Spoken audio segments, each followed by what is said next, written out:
নিয়ে গিয়েছিলাম 3 দিন আগে। তিনি মাথায় একটি গুলি নিয়ে কোমায় থাকা অবস্থায় 10 দিন হাসপাতালের বেডে কাতরেছেন এবং অবশেষে শহীদের মর্যাদা লাভ করেছেন।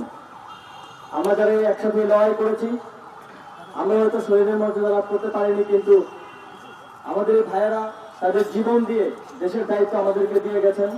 সেই দায়িত্ব পালন করতে আমরা বদ্ধপরিকর।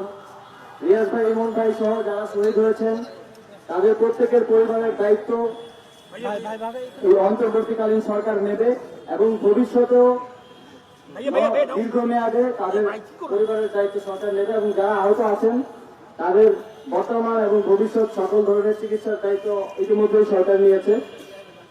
এবং আমরা এটিও স্পষ্টভাবে বলতে চাই, যারা আমাদের ভাইদেরকে শহীদ করেছে, নির্বিচারে গুলি চালিয়েছে, তাদের বিচার এই বাংলার মাটিতে নিশ্চিত করা হবে। মানবতার বিরোধী অপরাধে তাদেরকে